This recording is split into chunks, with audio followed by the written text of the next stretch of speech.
미국의 전통적인 추수감사절에 낯익은 한 소스가 눈에 띕니다. 바로 한국의 고추장이 칠면조 요리에 등장한 건데요. 칠면조에 한국 고추장을 넣어 완벽한 요리가 되어 인기를 끌고 있다고 합니다. 무슨 사연인지 시작하겠습니다. 안녕하세요. 저는 사라 톰슨입니다. 보스턴 교회의 작은 마을에서 요리교실을 운영하고 있죠. 10년 전 저는 남편 존을 만나 이곳에 정착했습니다. 처음에는 레스토랑 셰프로 일하다가 이웃들의 요청으로 집에서 소규모 요리 클래스를 시작하게 되었어요. 제 인생의 전환점은 재작년 9월 옆집에 이사온 김선영 씨를 만나면서부터였습니다. 선영 씨는 제 요리교실에서 미국 가정식을 배우고 싶다며 등록했는데 수업이 끝나고 고추장을 선물로 가져왔어요. 이걸로 요리하면 정말 맛있다며 수줍게 말하던 그녀의 모습이 아직도 생생합니다. 그때까지 저는 한국 음식을 잘 몰랐어요. 가끔 비빔밥이나 불고기를 사 먹는 정도였죠. 하지만 고추장으로 만든 간단한 소스에 찍어 먹는 야채만으로도 특별한 맛이 되는 걸 보고 완전히 매료되었습니다. 선영 씨는 고추장뿐만 아니라 된장, 간장 같은 한국의 발효장 문화에 대해서도 열정적으로 알려주었어요. 작년 추수감사절, 저는 대담한 시도를 했어요. 칠면조에 고추장을 활용해 보기로 한 거죠. 시어머니 마사는 전통적인 추수감사절 메뉴를 고수하시는 분인데다 남편 존도 새로운 시도를 탐탁지 않아 했거든요. 하지만 선영 씨의 도움을 받아 여러 번의 실험 끝에 완벽한 소스를 만들어냈습니다. 제가 만든 고추장 글레이즈는 한국의 맛과 미국의 전통이 절묘하게 어우러진 거예요. 간장의 깊은 맛, 고추장의 감칠맛, 꿀의 달콤함이 조화를 이루었죠. 마늘을 넣어 한국적인 맛을 더했고요. 그날 온 가족이 모였을 때 제 칠면조를 내놓았어요. 시어머니께서 첫 입을 드시고는 잠시 말씀이 없으셨어요. 숨죽이고 기다리는데 사라, 이건 정말 특별하다고 말씀하시는 거예요. 그 순간의 기쁨이란. 그 후로 요리교실 학생들 사이에서 제 칠면조 이야기가 소문이 났고 덕분에 한국 음식에 대한 관심도 커졌어요. 올해 초부터는 매주 한 번씩 한국 요리 클래스도 열고 있답니다. 처음에는 김치볶음밥, 불고기처럼 익숙한 메뉴로 시작했는데 요즘은 장 요리 특별반도 운영하고 있어요. 특히 최근에는 정말 기쁜 소식을 들었어요. 한국의 장 담그기 문화가 유네스코 세계 무형문화유산으로 등재된 거예요. 선영 씨가 들려준 장독대 이야기가 떠올랐어요. 음식을 통해 가족의 사랑을 표현하고 이웃과 나누며 세대를 이어 전통을 지켜가는 문화라니 너무 아름답다는 생각을 했죠. 고추장을 만난 후 저에게 2년 동안 정말 많은 일이 있었어요. 우선 선영 씨와 함께하는 한국 요리 클래스가 입소문을 타면서 수강생이 크게 늘었어요. 처음에는 한 달에 한 번 하던 클래스가 이제는 매주 열리고 있죠. 특히 올해 한국의 장 담그기 문화가 유네스코 세계 무형문화유산이 되면서 더 많은 분들이 관심을 보이고 계세요. 가장 큰 변화는 제 요리교실 뒤뜰에 생긴 작은 장독대예요. 솔직히 말하면 처음에는 반신반의했어요. 콩을 삶아서 메주를 만들고 그걸 발효시켜서 장을 담근다니 너무 복잡하고 어려워 보였거든요. 하지만 선영 씨가 들려준 이야기가 저를 설득했어요. 장을 담그는 일은 단순한 요리가 아니라 자연의 흐름을 이해하고 기다림을 배우는 과정이라고 해요. 봄에 담근 장이 여름을 지나 가을이 되면서 어떻게 변화하는지 지켜보는 것만으로도 특별한 경험이에요. 요즘은 매일 아침 장독대를 들여다보는 게 일과가 되었답니다. 우리 수강생들도 이 과정에 함께하고 있어요. 매주 장독대 앞에 모여 장의 숙성 과정을 관찰하고 그날의 날씨와 장의 상태를 기록합니다. 처음에는 낯설어 하던 수강생들도 이제는 장독을 열어보고 냄새를 맡으며 발효의 진행 상태를 이야기해요. 특히 재미있는 건 이 과정에서 자연스럽게 문화 교류가 일어난다는 거예요. 한국의 장 문화 이야기를 하다 보면 누군가는 유럽의 치즈 발효 과정을, 또 다른 분은 중동의 요구르트 문화를 이야기해요. 발효식품이라는 공통점을 통해 서로의 문화를 이해하게 되는 거죠. 한국의 장을 알고 나서는 특별한 수업을 진행했어요. 제가 담근 된장으로 미국 가정식을 새롭게 해석해보는 거였죠. 된장 맥앤치즈, 된장 포테이토 수프, 심지어 된장 브라우니까지 만들어봤어요. 수강생들은 처음에는 의아해했지만 맛을 본 후에는 모두 감탄했죠. 특히 된장 맥앤치즈는 이제 우리 교실의 시그니처 메뉴가 되었어요. 입소문이 나자 지역 신문에서 저희 요리 교실을 다뤄주었어요. 한국의 발효 문화와 미국 가정식의 만남이라는 주제로요. 기자님이 장독대 사진을 찍으면서 이런 말을 하더라고요. 보스턴 교회의 조용한 동네에서 한국의 전통 문화가 새롭게 해석되어 피어나고 있다고요. 저는 불현듯 스치는 아이디어가 있었어요. 그건 바로 지역 농부들과 협력해서 미국 지역 농산물로 장을 담가보려고 한 거죠.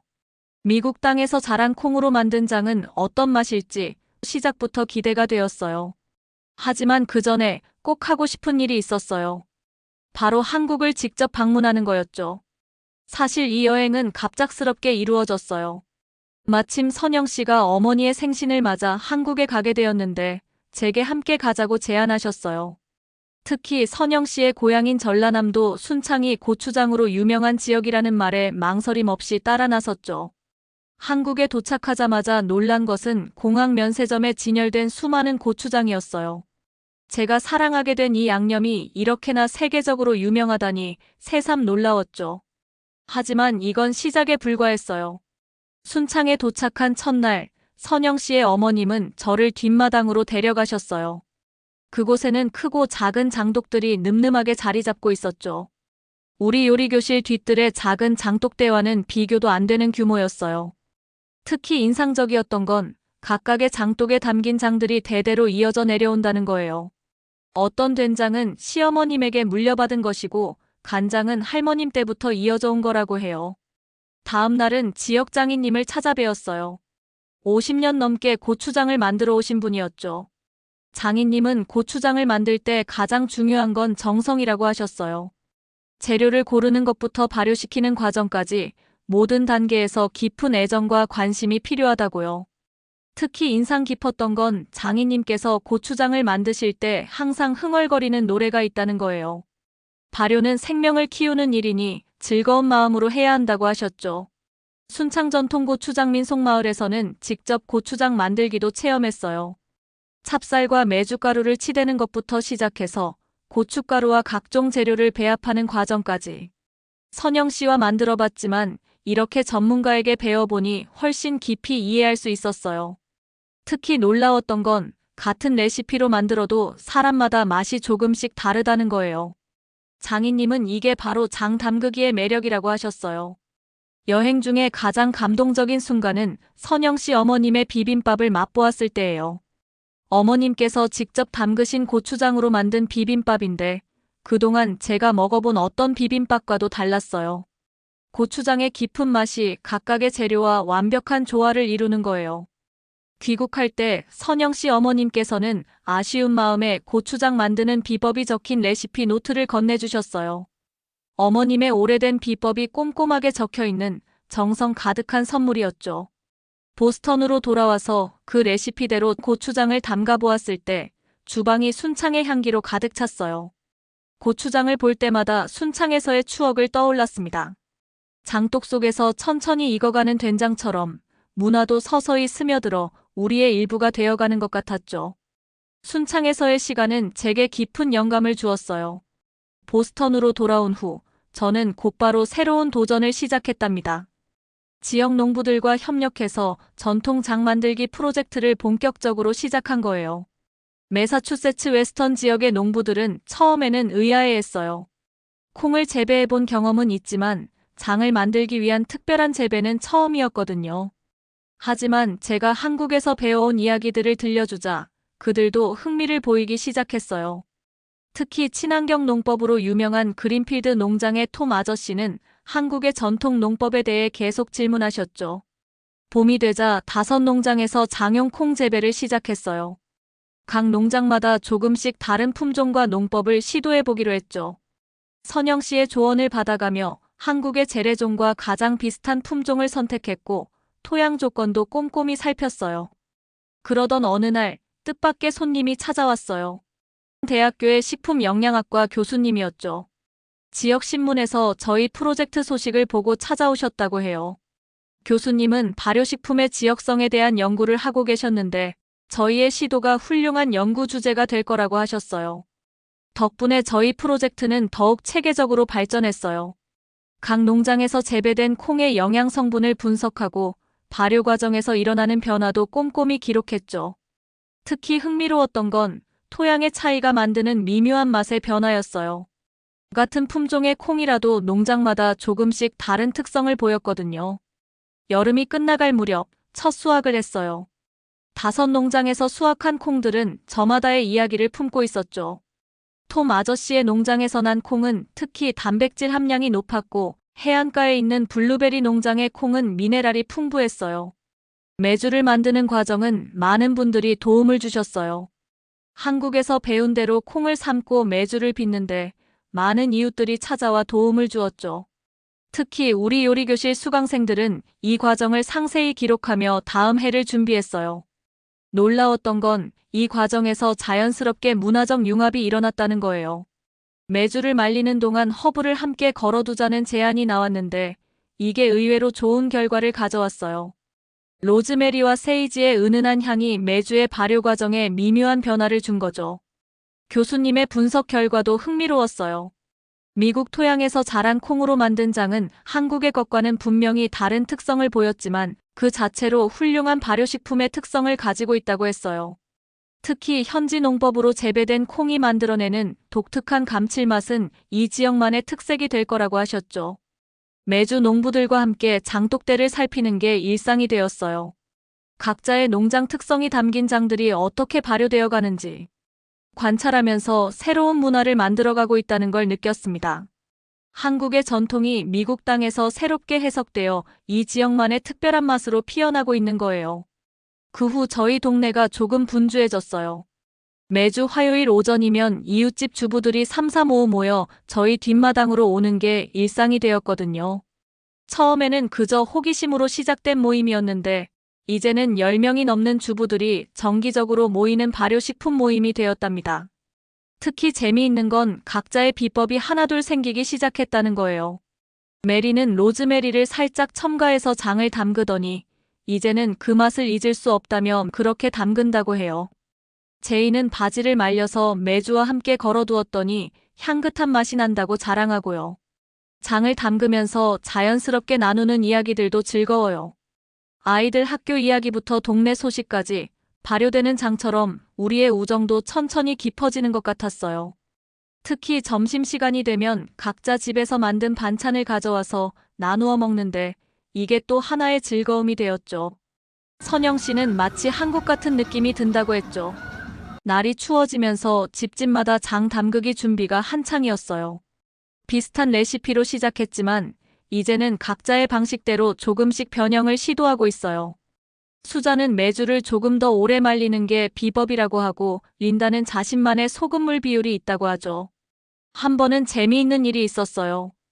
동네 북쪽에 사는 수강생이 자기 집에서 담근 된장으로 만든 파스타 소스를 가져왔거든요. 된장의 감칠맛과 파스타의 조합이 신선했어요. 다들 레시피를 물어보느라 정신이 없었죠. 처음 장을 담글 때만 해도 걱정이 많았어요. 잘 될까, 맛은 어떨까 하는 걱정이었죠. 하지만 이제는 그런 걱정보다는 설렘이 더 커요. 특히 장독을 열 때마다 옹기종기 모여서 향을 맡고 맛을 보고 의견을 나누는 시간이 즐겁답니다. 이제는 동네 작은 모임에 갈 때면 장아찌나 된장 요리를 가져가는 게 당연해졌어요. 처음에는 낯설어하던 이웃들도 이제는 먼저 요리법을 물어보곤 하죠. 지난주 교회 바자회에서는 제가 만든 고추장 소스가 완판되기도 했어요. 가끔 선영 씨와 이야기하면서 웃어요.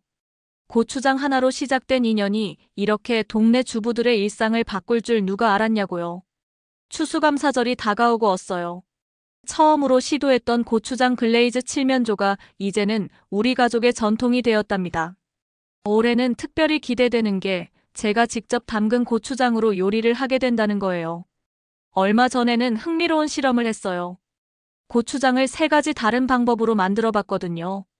하나는 선영 씨 어머님의 레시피 그대로, 또 하나는 우리 지역 재료로만, 마지막 하나는 2가지를 적절히 섞어서요.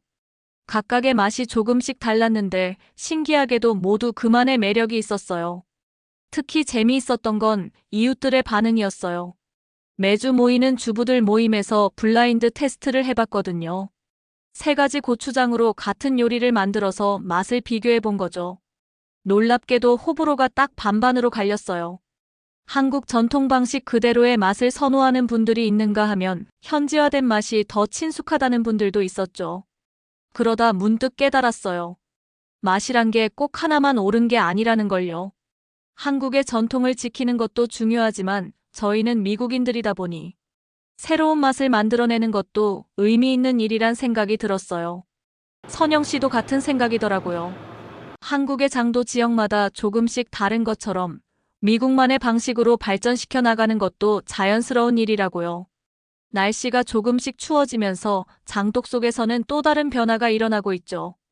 예전에는 그저 발효식품을 담그는 항아리로만 보였던 장독이 이제는 마치 살아있는 생명체처럼 느껴졌어요. 한 번은 재미있는 일이 있었어요. 딸 엠마가 학교 과제로 가족의 전통 음식을 소개하는 발표를 하게 되었는데 고추장 칠면조를 선택한 거예요. 처음에는 친구들이 의아해했대요. 하지만 엠마가 이야기를 들려주었어요. 어떻게 이 요리가 우리 가족의 새로운 전통이 되었는지, 이웃들과 어떻게 음식 문화를 나누고 있는지를요. 선생님께서 문화의 융합이 무엇인지 잘 보여주는 예라고 칭찬하셨대요. 며칠 전에는 선영 씨와 함께 장시장을 열었어요. 규모는 작았지만 우리가 담근 장과 장아찌를 이웃들과 나누는 시간을 가졌죠. 각자의 비법이 담긴 요리들도 함께 나누었고요. 특히 감동적이었던 건 할머니들이 찾아와서는 어릴 적 추억을 이야기해 주신 거예요. 한 할머니는 젊은 시절 시어머니께 배운 피클 담그는 방법을 알려주시기도 했어요. 특히 감동적이었던 건 옆 동네에 사시는 한국 할머니께서 찾아오셨다는 거예요. 할머니는 저희가 담근 장을 맛보시더니 눈시울을 붉히셨어요. 고향 생각이 난다고 하시면서 어머니께 배운 비법들을 하나하나 알려주셨죠. 된장찌개를 끓일 때는 멸치 대신 조개를 넣어보라고도 하시고 고추장은 볕이 좋은 날 한 번씩 꼭 저어줘야 한다고도 하셨어요. 할머니의 말씀 한마디 한마디에 오랜 세월의 지혜가 담겨 있었죠. 이제는 장을 담그면서 더 큰 그림을 그리게 되었어요. 단순히 맛있는 음식을 만드는 게 아니라 문화를 이어가고 새롭게 만들어가는 일이란 생각이 들어요. 할머니께서 들려주신 이야기처럼 음식에는 그리움과 사랑이 담기나 봅니다. 내년에는 할머니를 모시고 우리 동네 아이들과 함께하는 장 담그기 수업도 해보려고 해요. 어쩌면 이런 작은 시도들이 모여서 미래에는 또 다른 누군가의 소중한 추억이라는 생각도 했어요. 기다리던 추수감사절이 드디어 왔어요. 작년에 처음으로 시도했던 고추장 칠면조를 이번에는 더 자신 있게 준비했답니다. 특히 이번에는 제가 직접 담근 고추장으로 요리를 하게 되어 더욱 특별했어요. 아침 일찍부터 주방에서 칠면조를 준비하는데 문득 첫 고추장 칠면조에 넣었을 때가 떠올랐어요. 그때는 얼마나 떨리던지. 하지만 이번에는 달랐어요. 이미 한 번의 성공 경험이 있어서인지 손길이 훨씬 익숙했죠. 게다가 제가 직접 담근 고추장이니 맛에 대한 확신도 있었고요. 특히 기뻤던 건 얼마 전 한국의 장 담그기 문화가 유네스코 세계 무형문화유산으로 등재되었다는 소식이었어요. 선영 씨가 알려준 뉴스를 보면서 왠지 제 마음도 뿌듯해졌어요. 제가 이어가고 있는 이 맛이, 이 문화가 세계적으로 인정받은 거잖아요. 저녁이 되자 가족들이 하나둘 모이기 시작했어요. 작년에 이어 2번째 고추장 칠면조를 맛보게 된 가족들의 표정이 달랐어요. 더 이상 낯선 도전이 아닌 기다려온 맛이 된 거죠. 시어머니께서는 올해는 매콤한 맛이 더 좋다고 칭찬해 주셨어요. 시아버지는 작년보다 더 맛있다며 2번이나 더 달라고 하셨죠. 남편 조는 회사 동료들에게 자랑했다면서 다음 주 회사 파티에도 이 소스로 요리를 해달라고 부탁하더라고요. 처음에는 한국식 칠면조를 못마땅해 하던 그가 이제는 제일 큰 팬이 되었다는 게 참 신기해요. 이웃들의 반응은 더 놀라웠어요. 작년에 우리 집 칠면조 맛을 본 이웃들이 올해는 각자의 방식으로 도전장을 내밀었거든요. 웬 아줌마는 고추장 대신 된장을 활용해 그레이비 소스를 만들었다고 하고 메리는 칠면조 속을 채울 때 김치를 넣어봤대요. 특히 감동적이었던 건 길 건너 사시는 캐롤 아줌마가 가져오신 사이드 디시였어요. 고구마를 고추장 소스로 구운 거였는데 이게 또 별미더라고요. 캐롤 아줌마는 올해 특별히 우리 집 추수감사절 모임에 참여하고 싶다며 일찍부터 연락을 주셨어요. 저녁 식사가 끝나갈 무렵 선영 씨네 가족도 들르셨어요. 미국에 사는 친척분이 오셨다면서 우리 집 칠면조를 꼭 맛보게 해드리고 싶다고 하셨거든요. 선영 씨의 친척분은 한국의 맛을 이렇게 멋지게 해석해냈다며 연신 칭찬해 주셨어요. 식탁에 둘러앉아 이야기를 나누는 동안 문화의 벽이란 게 그리 높지 않다는 생각이 들었어요. 서로 다른 전통이 만나 새로운 맛을 만들어내고 그 맛을 통해 우리가 더 가까워질 수 있다는 걸 느꼈죠. 저의 경험을 요리 블로그에 올리기 시작했어요. 한국 방문에서 얻은 영감, 장독대를 만든 이야기, 2번의 추수감사절 도전기까지. 그저 제 경험을 나누고 싶어서 시작한 일이었죠. 그런데 예상치 못한 일이 벌어졌어요. 제 코리안 바비큐 칠면조 레시피가 순식간에 퍼져나간 거예요. 처음에는 몇 개의 따뜻한 댓글로 시작했는데 어느새 수백 명의 사람들이 이 레시피를 시도해보겠다고 댓글을 달았어요. 특히 놀라웠던 건 전국 각지에서 올라오는 후기 사진들이었죠. 텍사스의 한 주부는 고추장 대신 직접 만든 스리라차 소스를 섞어서 만들어봤다고 하고 시애틀의 가정에서는 연어구이에 이 소스를 활용했다는 이야기도 들려왔어요. 캘리포니아의 한 가족은 채식주의자를 위해 콜리플라워로 비슷한 요리를 만들었다고 하더라고요. 한국의 음식은 단순한 먹거리가 아니었어요. 그것은 사람과 사람을 이어주는 문화의 다리였던 거예요. 선영 씨가 건네준 고추장 한 병이 저와 한국 문화를 이어주었고 제 칠면조는 다시 수많은 사람들에게 새로운 영감이 되어주었죠. 선영 씨가 건네준 고추장 한 병으로 시작된 이야기가 이렇게 특별한 여정이 될 줄은 몰랐어요. 처음에는 그저 호기심에서 시작한 도전이었는데 어느새 저의 일상이 되었고 우리 가족의 새로운 전통이 되었죠. 한국 방문에서 얻은 영감, 장독대를 함께 들여다보며 나누는 이웃들과의 우정, 2번의 추수감사절을 통해 더욱 단단해진 가족의 유대. 이 모든 것들이 제 삶을 더욱 풍성하게 만들어 주었어요. 특히 올해는 한국의 장담그기 문화가 유네스코 세계 무형문화유산으로 등재되면서 더욱 특별했어요. 제가 이어가고 있는 이 문화의 가치를 세계가 인정해준 것 같아 더욱 자부심을 느끼게 되었죠. 이제 저는 매일 아침 장독대를 보며 생각해요. 문화란 것이 꼭 한 곳에 머무르지 않고 사람과 사람 사이를 따라 흘러가며 새로운 모습으로 피어난다는 걸요. 고추장 칠면조가 우리 가족의 전통이 된 것처럼 어쩌면 우리는 모두 새로운 전통을 만들어가고 있는지도 모르겠어요. 앞으로도 더 많은 새로운 이야기가 만들어질 것 같아요. 오늘 사연은 여기까지입니다. 한국의 매운맛을 전 세계 사람들이 좋아한다니 신기합니다. 사실 칠면조 요리에 고추장을 더해 만들면 느끼함도 사라지고 조합이 너무 좋을 것 같네요. 여러분들의 생각을 댓글로 달아주세요. 구독과 댓글은 큰 힘이 됩니다. 감동포착 시청해주셔서 감사합니다.